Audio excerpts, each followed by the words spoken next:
I am genuinely originally from Hull. Is there any other Hullians that are in the audience? No, cattle grid around the city makes it really hard for us to get out. No, I left Hull about 15 years ago. That's why the accent went. And I left because I found out about this thing that I didn't realise you could become. I don't know if you've heard of it. It's called middle class. Fantastic. So I left Hull, and what was weird actually about becoming middle class is it was something that the teachers never told you about. You didn't realise that was a career path that you could have. And I finished both years of school, right? They didn't know it. Maybe I'm being a bit harsh actually. There are some things that Hull does really, really well. One of the things actually is fish and chips.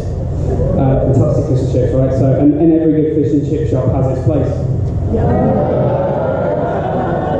It makes sense. It's a scalable business. Yeah? I'll stay on before I get back to it.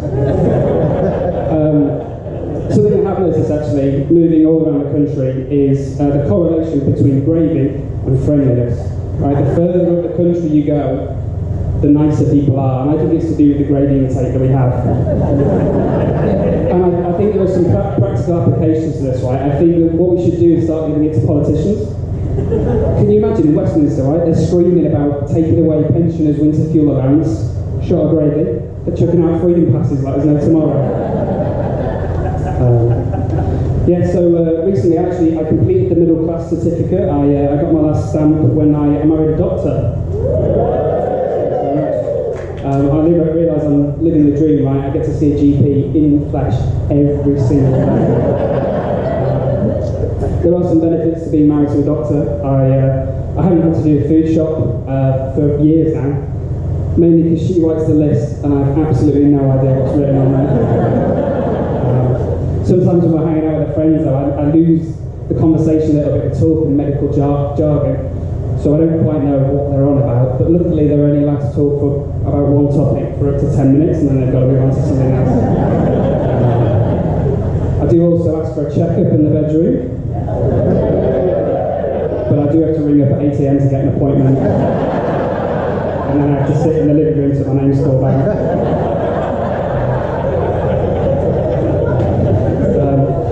One of the things that I found with a harmonious marriage actually is making sure your posh levels align.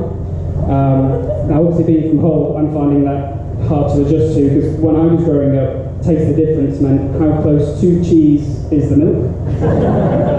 And now we buy Thornton and make some jam. It's mad, it's changed a lot. I think I've worked it out. It can all show where you are on your posh levels. There's 3 main levels.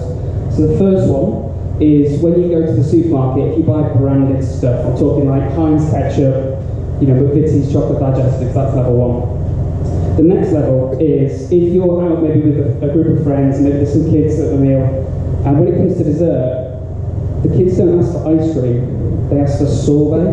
That's level 2, right? You know you're stepped up. The last one actually is when you get upset about the extra stamp duty on your next investment property. That's top tier posh. So another exciting thing that we're doing at the minute is we are actually expecting. So we are expecting in October, and we're going in full on nesting mode at the minute, right? So what we're doing is it's a bit for those that don't have kids. Nesting is when you get your house ready for when a kid arrives, a bit like what birds do. I'm not quite sure what he's going to do with all the little twigs from the garden that we've collected, but I'm sure we'll find out in the NCT process. It's weird when you're having a kid, everyone's got opinions about what you should do. And I find it difficult because I'm not precious, well, not until the rent's due, and then I'll be wherever you want me to be. But everyone's got an opinion, right? From birthing styles to params to breastfeeding. Someone was telling me that you could breastfeeding up to every hour with the baby. And I thought that was really weird because I just don't think I fancy breast milk quite often. I'll leave you with this. We're talking about names in a minute. That's the big sort of conversation that we're having, and we're trying to keep it traditional. We want to keep it in family.